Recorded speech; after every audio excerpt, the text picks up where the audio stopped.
Tonight, a high-risk offender back in the community, the new alert, and the new conditions for a man with a violent past. The moments surrounding a school shutdown. It was like abnormal, so I was like kind of nervous, I guess you could say. New details from Guelph about threats that closed a school, the arrests that were made, and what went into the decisions. We're still hearing today a lot of concern from the community, and of course, you know, the terrible tragedy in BC is still first and foremost in everyone's mind across the country. To take no chances.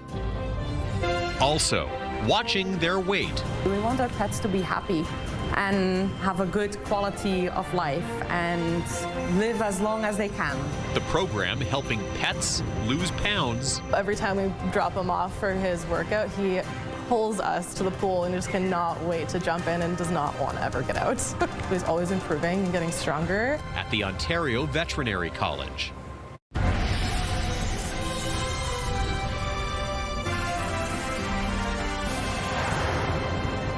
Good evening. A man deemed a high-risk offender has been released once again.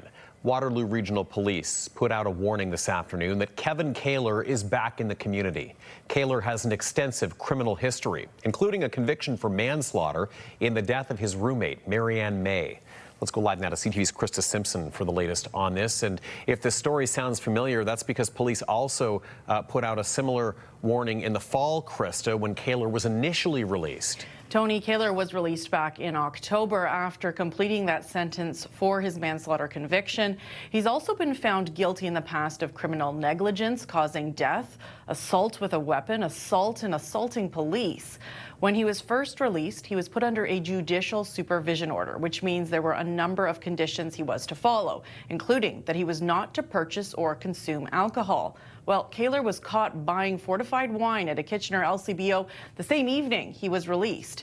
He was arrested the next day and charged with breaching the terms of the order. In court, he pleaded guilty, though he maintained the wine he bought was for someone else and he didn't drink it. In December, he was sentenced to 6 months, less time served, leaving him with about 3 months remaining in jail. At the time, he told the judge, "You know I'm going to drink if I want to drink." Kaler has now been released, with police warning they believe he continues to pose a significant risk to public safety and a high risk to reoffend or breach the terms of his release. He remains under that judicial supervision order and, among other things, is supposed to be in his residence between 11 at night and 5 in the morning, and he isn't to purchase or consume any alcoholic beverage or controlled substance unless it is prescribed by a doctor. Regional police say if anyone sees Kaler potentially breaching the terms of his release, they should not approach him, but call 911. Tony. All right, CTV's Krista Simpson with that alert from police this afternoon. Krista, thank you. A 64-year-old man and a 17-year-old girl are in custody tonight after threats were made toward a high school in Guelph. We are learning more about those threats and about how the incident has affected the community. CTV's Colton Weens has the latest, including new video from yesterday's ordeal. Students returned to John F. Ross Collegiate Vocational Institute in Guelph on Friday, a day after their school was forced to close due to a report of threats made against staff and students. The threats came in late Wednesday evening, so we communicated with the school board, and then on Thursday morning, the decision was made to close the school. I believe there were a couple of staff members already there, but it was very early in the morning, so they vacated the school and the school was then closed. Officers remained on scene throughout Thursday as they investigated, and to communicate to students and staff, the school was closed. It was like abnormal, so I was like kind of nervous, I guess you could say. And my mom texted me telling me there was a threat, and I was pretty scared. According to police, the threats included named individuals, staff and students who they allege were targets. The investigation led police outside the city limits to the area of Wellington Road 124 and Wellington Street, where OPP and Guelph police conducted 2 searches, leading to the arrest of 2 suspects. Essentially, it was one search, but 2 distinct locations, and both people were arrested as a result of those sort of simultaneous searches. A 64-year-old man and a 17 17-year-old girl were jointly charged with 5 counts of uttering threats. Police say the man and girl do know each other, and the man was also charged with knowledge of unauthorized possession of a firearm. Police also found a gun during the search and arrested a 31-year-old man from Wellington County. He was arrested in relation to the firearm that was found, but we don't believe that he had knowledge of or any participation in the threats. But in terms of who had access to it or what the plan was, if there was one, we can't comment until it gets to court. John F. Ross was reopened on Friday, the school board providing child youth counselors and social workers to support any staff or students needing reassurance. And telling CTV News in an email, police lifted the hold and secure and advised that there was no further risk to the school, and as a result, the decision was made to welcome students and staff back to school today. We're still hearing today a lot of concern from the community about whether it's safe to send their child to school and so on. And of course, the terrible tragedy in BC is still first and foremost in everyone's mind across the country. So we do understand that these obviously are very concerning to the community. While police remained in the area of the school on Friday, they don't believe there are any other suspects and don't anticipate making any more arrests. Colton Weens, CTV News, Guelph. Time for a first check on the weather. Let's head over to Ashley Bacon here in studio with all the latest. We're lucky that we got to enjoy such a beautiful sunset just a little while ago, because whatever's going on the board behind you there doesn't look like a beautiful sunset. You got it, Tony. You know, we had a really nice sunny day, but we are expecting some weather to come in tonight. The good news is, though, we're not expecting any snow accumulation to stick around too long. As Tony mentioned, we've got a special weather statement to tell you about by Environment Canada this evening for some blowing snow, predominantly in the areas of southern Georgian Bay, Wyerton, Mount Forest, and those surrounding areas. Looking between 2 and 5 centimeters of snow, possible freezing drizzle overnight, accompanied by 50-kilometer-an-hour winds. So if you have to be out and about on the roads, just make sure you take care and take your time. Looking at our radar right now, you can see that little band of precipitation that is coming through just around Kitchener, Waterloo. It's starting to get close, so we might start seeing that flurry activity any minute now. Right now in Waterloo region, -2, and we're sitting at a southwest or south wind, 19 kilometers an hour. But like I said, the good news is, although we're going to see a couple of centimeters of snow tonight, things are warming up and it's not likely to stick around. Okay. Tony. Ashley, thank you very much. We'll see you in a little while. Well, next, a story that's brought confusion and frustration. A Waterloo Region appliance repair company says clients are being misled by a Google ad from a company with a very shady track record. Some customers have paid thousands of dollars for repairs to a company they never meant to hire. CTV's Jeff Pickles done some extensive work on this, joins us now with new reporting tonight. And Jeff, today you had a chance to speak with an expert on these Google ads and search engine marketing. What did they have to tell you? Well, Tony, likely not a surprise that this issue is nothing new, but the expert says it will likely only get worse, with more bad actors seeing dollar signs and the search engine companies making a lot of money off the process. And unfortunately, the local company, Waterloo Appliance Service, is caught in the crosshairs. I thought I would just do a quick Google search to make an appointment with them. Searched Waterloo Appliance, first thing that came up. For the victims, it starts the same way: an appliance breakdown and the search for a quick repair. So the same day service is what got me, because I have to keep doing the wash, like, continually. But the search for Waterloo Appliance Service often ends up with a call to a different company, who customers say leave them with a massive bill and appliances that are not fixed. Again, the heading of this website, this webpage is Waterloo Appliance Repair. Kunal Mehta, who has spent 17 years in the search engine optimization field. So we provide end-to-end services for businesses to make sure that they have what they need to go online and grow online. He says buying a Google ad is like renting an online billboard, where the winner is whoever pays the most. He says the name Waterloo Appliance Service makes it the perfect target for search engine manipulation. The number one strategy for local businesses is to try and show up for the name of the city and the service, which in their case is Waterloo Appliance Repair, or Appliance Repair Services in Waterloo. According to Meta, search engine companies such as Google make too much money to change the system. Because the whole economics of Google works on their ad engine, they want to make the most out of these ads. they are allowing people to bid on this keyword and then not making it easier. Meta says the best way for Waterloo Appliance Service to protect themselves is to outbid the competition or change their name. Those that it's in stock at our suppliers, so it should only take about... Madison Vale is a third-generation employee of the company, started by her grandparents. Yes, my grandparents started it in 1979. My dad and my uncle are currently in the process of taking it over.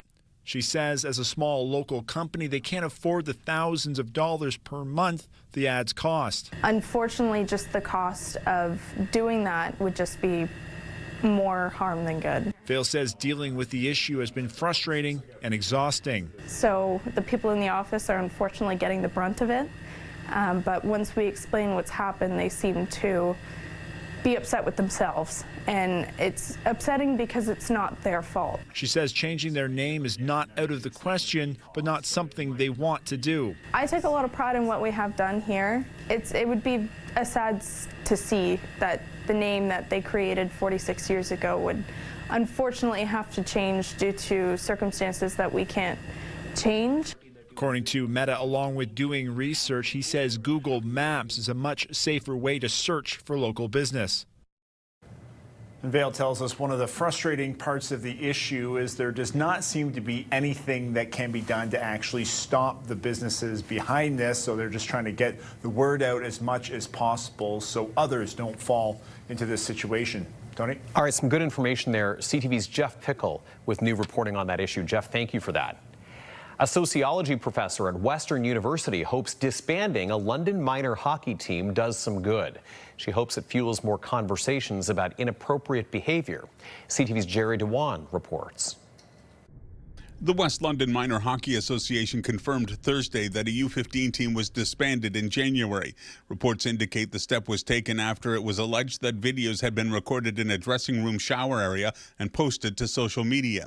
Western University researcher Caitlin Mendes specializes in violence in youth and tech-facilitated sexual violence. I think that it probably says something about how the people involved probably thought it was a joke and maybe weren't really thinking through the ways that taking secret sexual photos of people violates their right to privacy, their bodily autonomy. Mendes respects people who volunteer to be coaches, but says the incident highlights that they need to be vigilant and that messages should be stringent and repeated frequently in order to reach young people. I think it's important to be reinforcing these messages several times at the beginning of the season, especially as the season goes on. Maybe kids kind of forget, so just kind of like having reminders.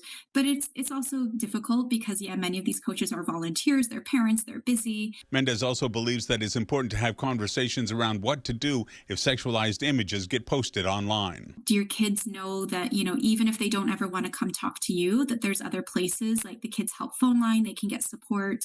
If those images do get out there, that there are some ways of getting them taken down. So within Canada, we have there's a website called Project Arachnid that actually scans the internet. So if anybody tried to post those pictures to like Instagram or like a public website, there are ways of getting those images removed, because if you've had those secret sexual photos of you taken and they're circulating, probably a key thing that you want is to have them taken down. Mendes doesn't believe that criminal charges will be necessary in this circumstance. 3 coaches are suspended pending a disciplinary hearing, and 2 players will be subject to Hockey Canada's independent third-party process. Jerry Dewan, CTV News. Well, a warning that there are details in this next story that some may find disturbing. Testimony continued today at the sexual assault trial of billionaire businessman Frank Stronach. CTV's Allison Hurst has the latest for us. Day 2 of cross-examination took place inside a courtroom of a former employee accusing billionaire Frank Stronach of sexual assault. She can't be identified, but she's the first of 7 complainants in this case. The 93-year-old is facing a dozen charges that allegedly occurred between 1977 and 1990. The woman testified she had her birthday party at Stronach's downtown restaurant Rooney's and claims the auto industry tycoon assaulted her on the dance floor, in a booth, and later in a bed. She also told the court she has blackouts from that night and remembers only flashes, such as him accosting me on the dance floor, sliding me into that booth and still accosting me, and ending up in that bed and seeing his face. During her cross, defense lawyer Leora Shemesh called her a storyteller, pointing out inconsistencies over the years.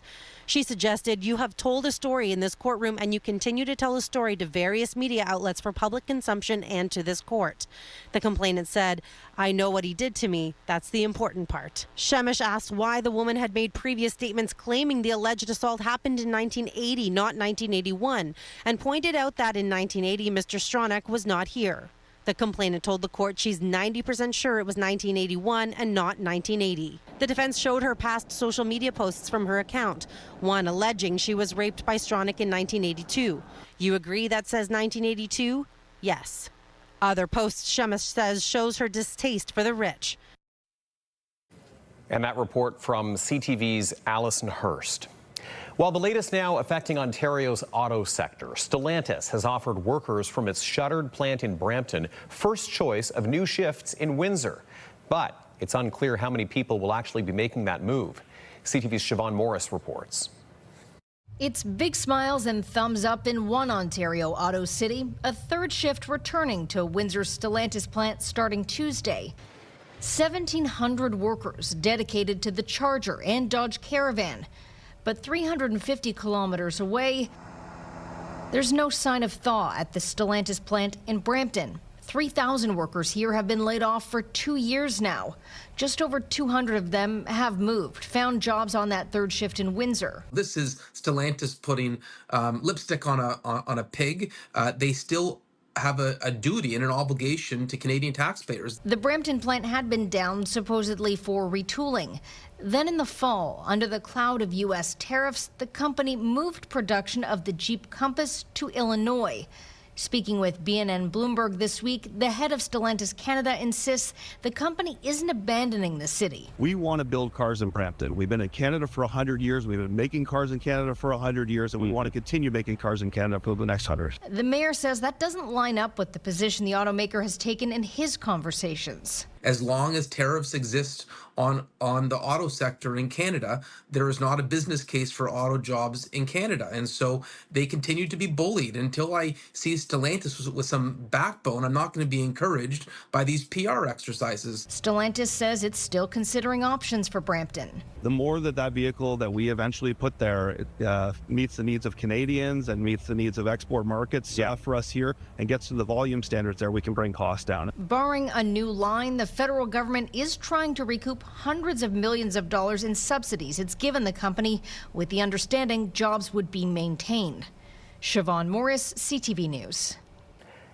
The province and the makers of Crown Royal have reached an agreement diffusing tensions that threaten to see the whiskey removed from LCBO shelves. The standoff began in August when Diageo said it would close its bottling plant in Amherstburg, south of Windsor, laying 200 people off and moving the jobs to the U.S. The company pledged that Crown Royal would still be mashed, distilled, and aged at its Canadian facilities, but Premier Ford denounced the plan and then dumped out a bottle of whiskey in protest back in September, saying Crown Royal would be off LCBO shelves once the Amherstburg plant closes this month. Well, fast forward to today, the province confirms Diageo's products aren't going anywhere, with the company now pledging new investments in the province. Well, I think it's positive for the consumers who obviously love Crown Royal and the brand. It's positive for our neighbors in Manitoba and Quebec who are part of that chain. And it's positive for the investments that they're making, the $23 million, which otherwise, if Doug Ford, the Premier, did not fight for those jobs, we wouldn't be seeing this $23 million investment today. They were going to take them off last year, but now they're keeping them on. Which is good because I like Crown Royal. People should buy Canadian stuff. Nah, Americans. You shouldn't buy American stuff. I think it's the best thing to keep it here. It's our country, and it's supposed to keep our stuff in our country. Diageo says nearly half of the $23 million figure will go toward purchasing spirits from an Ontario provider. It will also invest in a new line of ready-to-drink canned beverages delivered through a Toronto-based co-packer.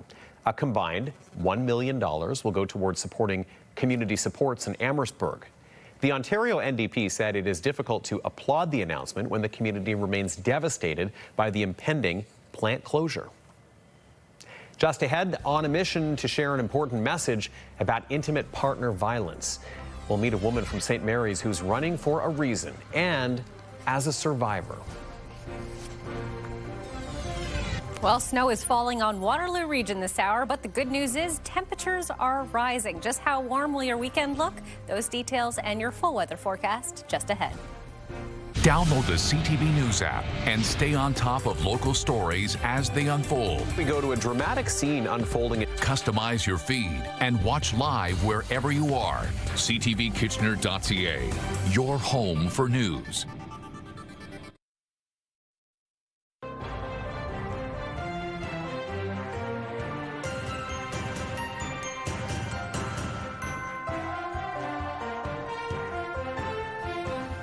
A St. Mary's woman is running to raise awareness and shine a light on intimate partner violence. She's doing so 6 years after surviving a stabbing attack at the hands of her former fiancé, who's currently serving a prison term for attempted murder. With more on her message to survivors, here's CTV's Scott Miller. Sydney Tuzel will be spending her Valentine's Day running from St. Mary's to Stratford this year because on February 14th, 2020, she was in a London hospital bed recovering from life-saving surgery. So 6 years ago, as of yesterday, I was dropping my son off to school at Little Falls, and my ex-fiance attacked me in my car and stabbed me multiple times. The 32-year-old Tuzel was dropping her son off at school in St. Mary's when London business owner Derek Boyd stabbed her several times. The school was put into lockdown, Tuzel was rushed to hospital, and Boyd fled the scene. Because I didn't go unconscious at all during this time, I was able to tell the police who exactly stabbed me, where he was, where we lived and everything, and they were able to arrest him while I was in surgery later that day. In 2022, Boyd pleaded guilty to attempted murder and was sentenced to 16 years behind bars. Now, Tuzel considers herself a pretty private person, but she decided it was time to step out of the shadows and into the spotlight and share her story in hopes that someone can learn something, and what happened to her won't have to happen to anyone else. I think the biggest lesson I learned was to be able to trust yourself. There was a lot of red flags, blatant red flags and signs that I saw in the beginning and just chose to ignore. People who are abusers in the way that he was are really good at convincing you that things aren't wrong and giving you gifts and doing things to make you stay, and he did for about 3 years, and I wish I would have just seen the signs in the beginning. Tuzel says living in a small town didn't help her feel comfortable enough to leave Boyd before it was almost too late. I feel like it's a lot harder for people to come forward because you might know the police officer responding to your call or someone knows your partner or your husband, and so I feel like it's a lot harder to come forward in places where we live just because you don't want everyone knowing your story. Starting on Saturday morning, Tuzel will be running 21 kilometers from the site of her stabbing 6 years ago, Little Falls Public School, to Optimism Place Women's Shelter and Support Services in Stratford, who will be the recipients of the money she raises, which is over $8,400 so far. This will be my first time running this far, so hopefully I can finish it. Optimism Place says police in Perth County receive 2 to 3 calls related to intimate partner violence every single day. In Perth County, Scott Miller, CTV News. Well, sometimes pets need help with their weight, and that's why the Ontario Veterinary College at the University of Guelph has a weight care program allowing pets to shed some pounds in a healthy way. CTV's Spencer Turcott now with one dog's fitness journey. 7-year-old Leo is as lovable and carefree as golden retrievers get. You'd never guess he's had a rough road with his health. He started having kidney issues. He had to be very specific with his diet. So that kind of started his journey when it came to weight care and everything, and then he got hit with multicentric lymphoma. He went through radiation and chemo, leading to reduced activity, and after a while, his owners realized he had packed on some pounds. He was at 100 pounds. People around us were saying like, oh, he's gained a lot of weight. So it was time for Leo to buckle down, eat cleaner, hit the gym. Sounds silly for a dog, right? Not so. Leo was referred to the Ontario Veterinary College's weight care program. There, good job. The more weight they bear on their joints, the more stress that causes in their joints. And in a case like a dog with osteoarthritis, we don't want them to be painful for the rest of their life. Extra weight can also lead to bigger problems like diabetes, urinary disorders, and skin diseases. Not only did the college offer Leo a tailored diet plan, they laid out a workout plan too. So if we combine or nutrition with exercise, we can aim at losing body fat mass, but trying to maintain muscle mass as much as possible. Something Leo has been a big fan of. Every time we drop him off for his workout, he pulls us to the pool and just cannot wait to jump in and does not want to ever get out. It seems to have paid off with major improvements in his arthritis and mobility. I'll look at his acupuncture appointments in the pool and I'm like, I wish I focused as much on myself. Like, what's going on here? His hard work is showing up on the scale. 82 pounds even. You're such a skinny dog now. You're so healthy. And while Leo is getting closer to his goal weight of 75 pounds, maybe the most rewarding part of it all is he has an energy level his family hasn't seen in years. Spencer Turcotte, CTV News, Guelph. Great story, Spencer. Thank you for that. All right, live look outside now at the Main Street Bridge in Galt as we lose our light a little bit later, but getting pretty dark out there right now. And of course, in a couple of weeks, we're going to be flipping those clocks forward so that we get those later sunsets. Now that this sunset is gone, get ready for some active weather. Ashley's back in just a couple of moments with those details. Also ahead, a playoff spot clinched, another home game tonight. We'll meet another member of the Kitchener Rangers roster on this week's Beyond the Bench. And next, the latest out of Tumbler Ridge, BC, where the Prime Minister will be among those in attendance tonight for a vigil for the victims of this week's mass shooting.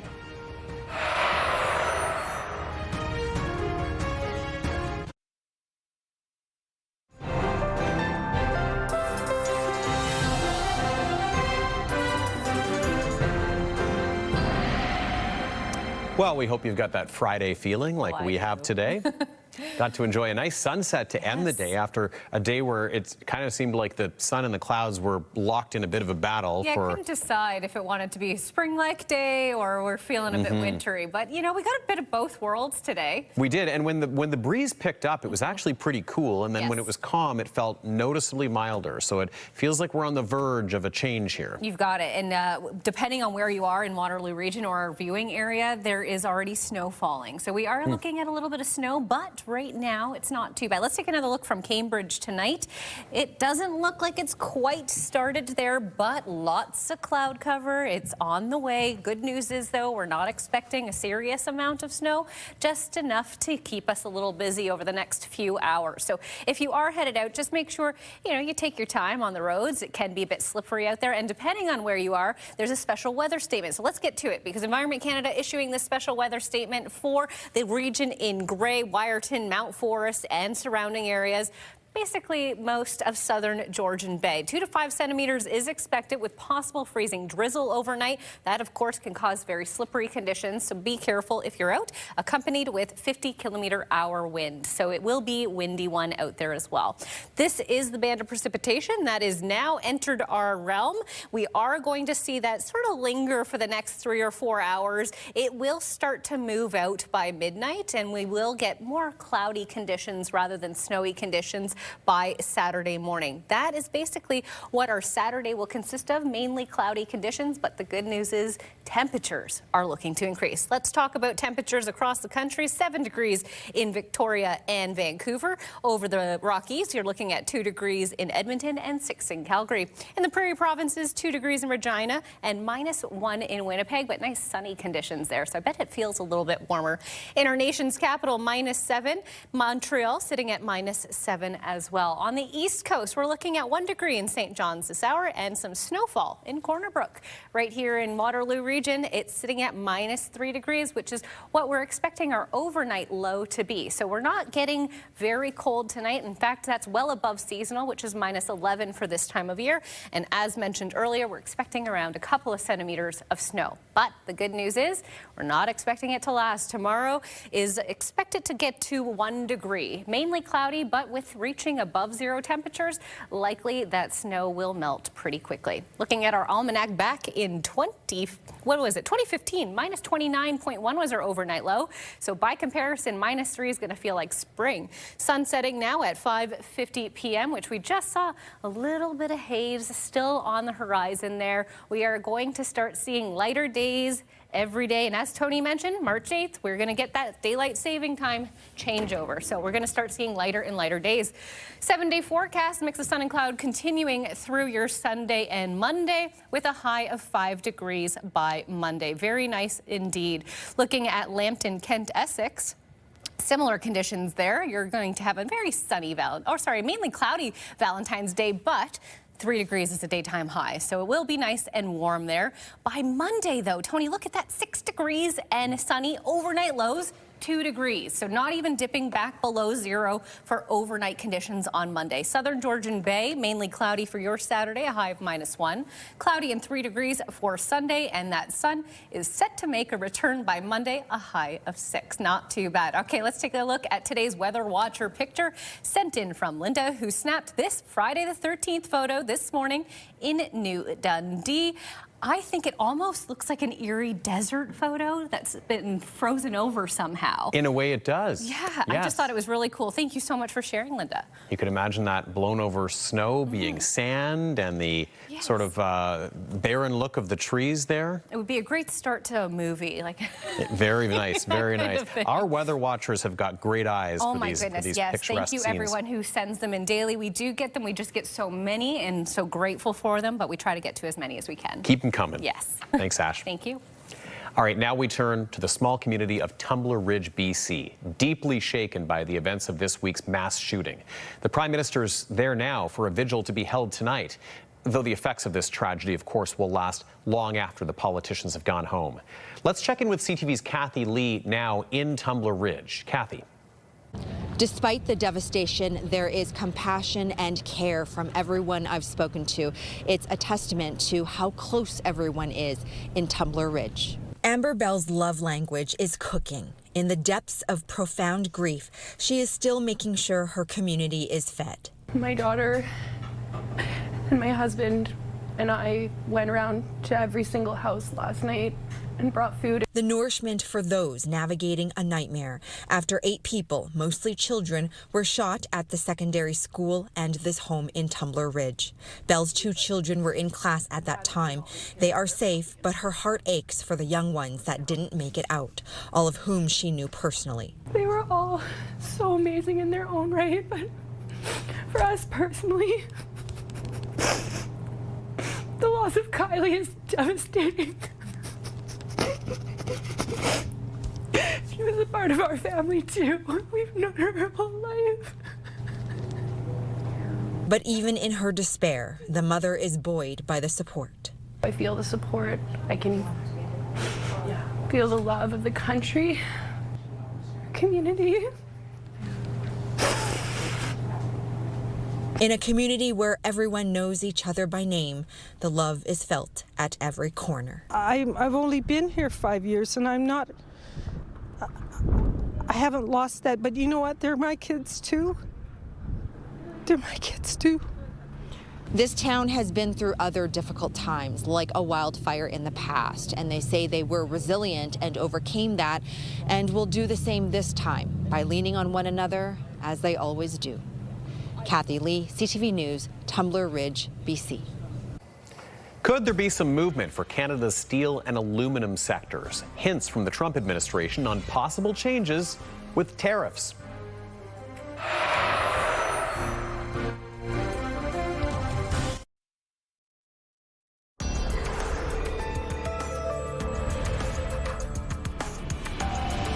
The growing affordability crisis in the U.S. ahead of November's midterm elections might offer Canada some relief from crushing U.S. tariffs. Media in the U.S. now reporting President Trump may scale back tariffs on steel and aluminum. But as CTV's Joy Malvin tells us, that may be wishful thinking. Every chance he gets, the U.S. president trumpets his tariffs. The economy is doing unbelievable. We right now have the hottest country anywhere in the world. But he's battling the cost of living crisis in America and low approval ratings before the midterm elections. The Financial Times reporting the Trump administration may be having a rethink about those steep steel and aluminum tariffs that could affect Canada. I don't think it's great reporting that we saw today. If anything is done, I think it would be sort of clarification. on some incidental objects, but again, that's going to be the president's decision. Canadian metals were slapped with a 50% tariff early this year, justified as a national security crisis. Canada retaliated, but this tit-for-tat tariff blitz has led to higher costs for consumers, paying more for groceries, electronics, cans, and cars. The American Nonpartisan Tax Foundation reports that tariffs will cost the average U.S. household $1,300 more in 2026. There's definitely pressure because it is hitting different markets, and we're seeing that in the auto sector as well. Like Ford's earnings last week were dismal. So it's a situation where tariffs don't always work. Even if the president is considering rolling back tariffs on steel and aluminum, here's what he posted just 2 days ago.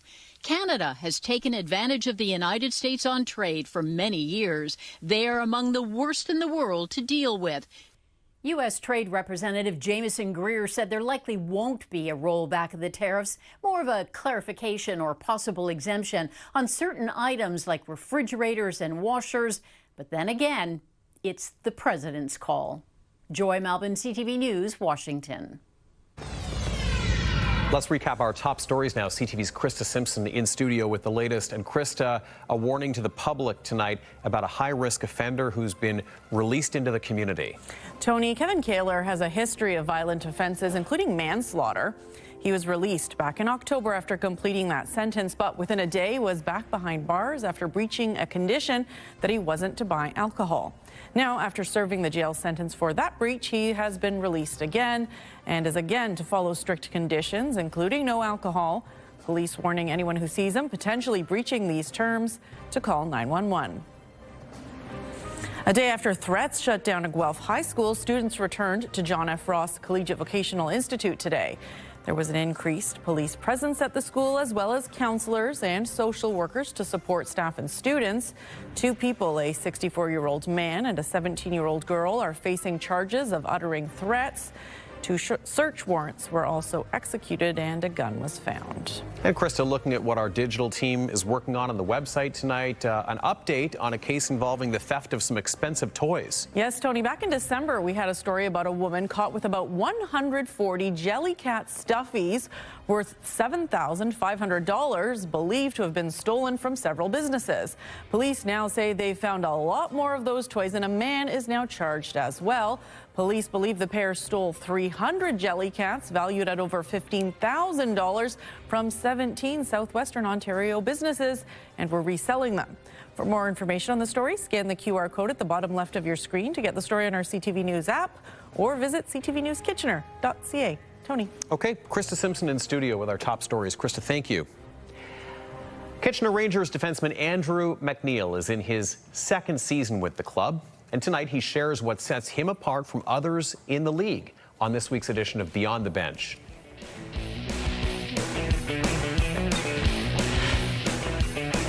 The Storm dig it free and send it to the far board, but still not out of their zone. Under a minute to go in the first period.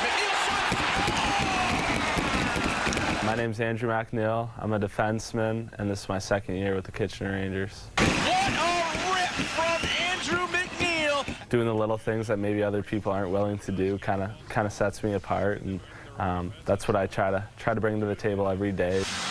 He gets the shot and blasts to go through. That hard-nosed mentality, whether it's throwing a hit, blocking a shot, or even mixing it up and getting in a fight.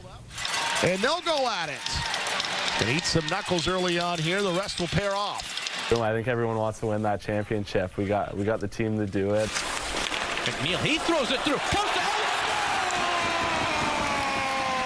I think we're really excited about our chances, and we just got to do everything the right way. And yeah, hopefully we can bring home a championship to Kitchener. All right, well, some big moments for Canada in Milan today. We're going to check in on all the latest from the Winter Games right after this.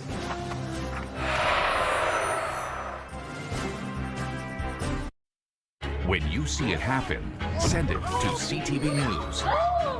Text 10400. From your screen to ours. Text 10400.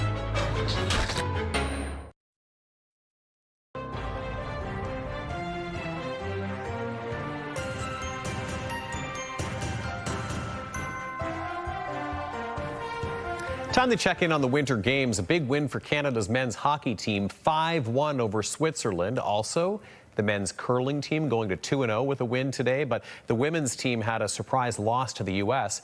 And Canada still looking for its first gold. CTV's Scott Hurst has more on some of our most recent medals. Courtney Saroux proudly displays both her medals from Milano Cortina. I feel so grateful. It feels unbelievable. The 25-year-old from Moncton, New Brunswick, is Canada's first double medalist at these Olympic Games. She won silver earlier in the week alongside her teammates in the mixed relay event and bronze in the women's short track 500-meter. I didn't want to leave the ice with any regrets, so I just went for it and gave everything, and it got me some extra bling. And she has a shot at even more medals to come in the Olympic competition. Staying on the ice, a busy day for the men's curling team led by Brad Jacobs. They are the oldest group in the men's curling competition and used every bit of age and experience in a 6-3 win over the Americans, who are the youngest squad in the competition. Team Canada also beat Sweden today. The Canadian rink is now 3-0. On the women's side, a stunning upset for the top-ranked Canadians. Rachel Homan's squad lost to the Americans 9-8. With the loss, Team Canada is now 1-1 in the preliminary round. Their next game is tomorrow against Great Britain. Mark McMorris has been cleared for competition after a nasty crash that kept him out of the big air event last weekend. The three-time defending Olympic bronze medalist in men's snowboard slopestyle will now get a chance at another podium. Slopestyle qualification begins on Monday. The women's hockey team is back in action on Saturday, now into the knockout round. The reigning Olympic champions will play Germany in the quarterfinals. Scott Hurst, CTV News, Toronto. And one more update, men's curling team now at 3-0, but still lots of time ahead on the ice. Ashley, over to you. Well, snow has started to fall outside our studios here in Kitchener and will continue to do so for a few hours. But what will tomorrow morning look like? Your wake-up weathers after this break. Stay with us. Your Friday night lineup starts with E-Talk, followed by The Big Bang Theory. Then set your Valentine's weekend ready for Recipe for Romance, followed by Children Ruin Everything, back to back. Tonight, we're in Tumbler Ridge, BC, where a grieving parent shares his heartbreak. It can give you like the best smile that you've never seen. The father of Abel Mwanza opens up about love and loss after tragedy. Later on CTV National News and watch on Crave. Bounce 99.5 has the music you just can't quit. Home of Bounce Mornings with Angie Hill and Sarge. KW's Bounce 99.5. Listen on the free iHeartRadio app. When you see it happen, send it to CTV News. Text 10400. From your screen to ours. Text 10400.